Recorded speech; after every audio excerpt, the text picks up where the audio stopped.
And now, from Ursus Pacificus, the most misunderstood name in baseless conjecture, this is NewsUndies, all the news that shouldn't be news, with Paul Torville. Featuring opposing viewpoints with Pig and Sheep. And now, the longest-haired news anchor we know, Paul Torville. For June 5th, 2009, this is NewsUndies, all the news that shouldn't be news. I'm Paul Torville with these headlines.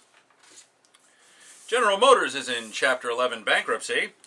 Most reports say that GM has in excess of $82 billion in assets and over $170 billion in debts. To put this into perspective, just before GM filed for bankruptcy, it had a market capitalization of about $900 million. The federal government has given, or is in the process of giving, GM a total of over $55 billion. Now, in bankruptcy protection, bondholders will be given something for their troubles, while shareholders of common stock are left pissing in the wind. The shares and their value have simply evaporated. That certainly simplifies things. Now that he is out from under the oppressive thumb of George W. Bush, former Vice President Dick Cheney is free to speak his mind about a few issues close to his black, empty, electronically stabilized heart. Firstly, gay marriage. While serving as W's Veep, he had to toe the party line, or at least dummy up. Now, he's free to offer, secondly, freedom for all. Of course, as someone with a master's degree, he should have a handle on definitions of such common words as all. Which brings us to 3, Guantanamo. Freedom for all, except them. Due process, it turns out, is not a universal human right, but a luxury afforded certain select U.S. citizens. Prince Harry. More news after this. Hey gang, it's time for celebrity birthdays. I've got my cake hat on. Let's rock. This past Saturday, the 30th of May, we got Mel Blanc, dead. Benny Goodman, dead, and Keir Dalia. He was the guy from 2001, and then he reprised his role again in 2010. Dave. Sorry, I can't do that, Dave. He's Dave. Sunday the 31st, Don Amici, dead. Clint Eastwood, and Johnny Paycheck, who's dead.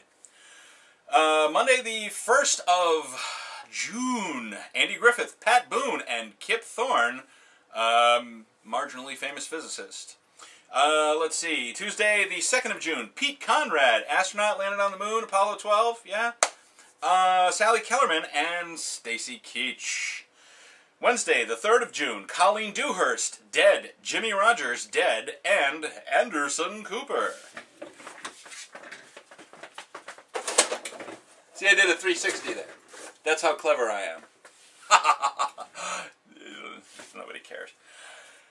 And here we go now for Thursday, the 4th, Bruce Dern, Gorilla Monsoon, dead, and Noah Wiley. And finally, Friday the 5th, that's today, Bill Moyers, Suze Orman, and Kenny G.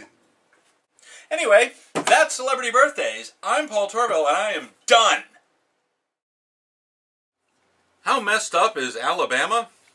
Well, Roy Moore, the Ten Commandments judge, found 150 people to cheer his announcement that he's running for governor of Alabama.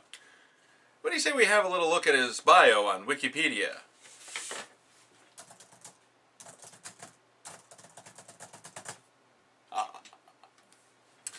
Well, let's see. It says here, he fought in Vietnam, he was an officer, okay, slept on sandbags. That's peculiar. Hated by his own men, feared being fragged. Haha. Yes, look that one up on Wikipedia.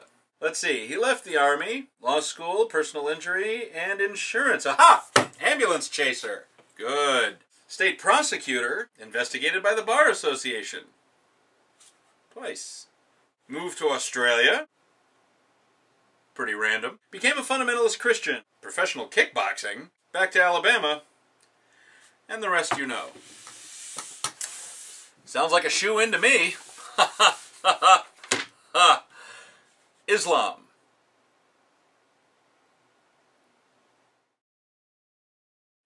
President Obama has pledged to close the controversial detention facility at Guantanamo Bay. There is controversy here, too. What to do with the detainees? Hold them indefinitely without trial in U.S. prisons? Return them to their home countries for judicial review? Set them free? Here are Pig and Sheep to explore the options.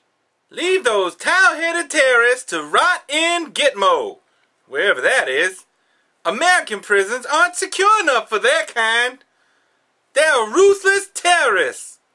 At least they're not in God's country. Amen. The people being held at Guantanamo have not been convicted of any crime. They haven't even been tried. U.S. prisons already house convicted terrorists, including Richard Reed, Terry Nichols, Ted Kaczynski, the Blind Sheikh, Zacarias Moussaoui, and dozens of others, securely. What's so magical about Guantanamo that it can contain these allegedly dangerous people, but our supermax prisons cannot? None of this, of course, addresses the underlying moral problem of indefinite detention without trial. Our Constitution asserts that all are entitled to a speedy trial. These detainees are people, just like you, and deserve humane treatment. This kind of Kafkaesque detention could very well be instituted stateside, and Gitmo just may be a market test. That's what Pig and Sheep think. What are your thoughts? Email them to ovcomments@newsundies.com. Microsoft has unveiled a motion capture video-based controller for its Xbox 360 game console. This is intended to make the games more physically involving and give the Xbox a chance to compete against the wildly popular Nintendo Wii. Now, not only can you chuck a battery-laden hunk of plastic around your living room, you can flail around yourself, knocking over bookshelves and breaking limbs. Another great idea from Microsoft. Be on the lookout for Microsoft to buy a controlling interest in Kaiser Permanente.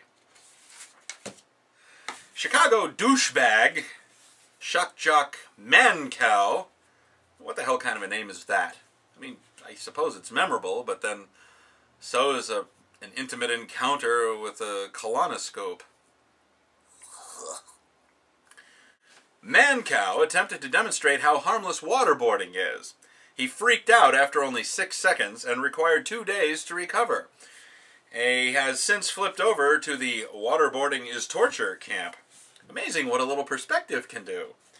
If only we could get Rice, Cheney, Rummy, Bush, and that asshat waste of skin John Yoo a heaping helping of the perspective Mancow has now. Ha ha. We'll have more after this.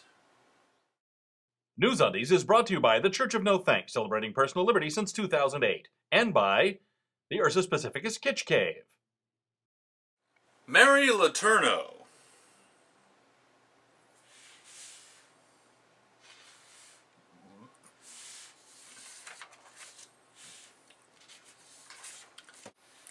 And finally, and I do mean finally, alright, wait, let me see if I have this straight. A doll company has trademarked a proper personal name.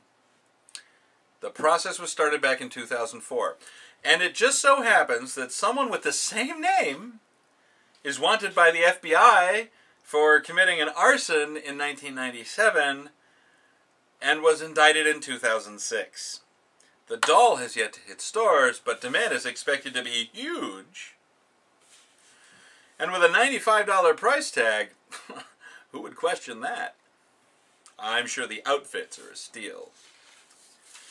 Well, that's all for this edition of NewsUndies. Remember, if you see news that shouldn't be news, you can email your story tips to undies@newsundies.com. Thanks for watching. Until next time, I'm Paul Torville. After that, who knows, I might be an urchin.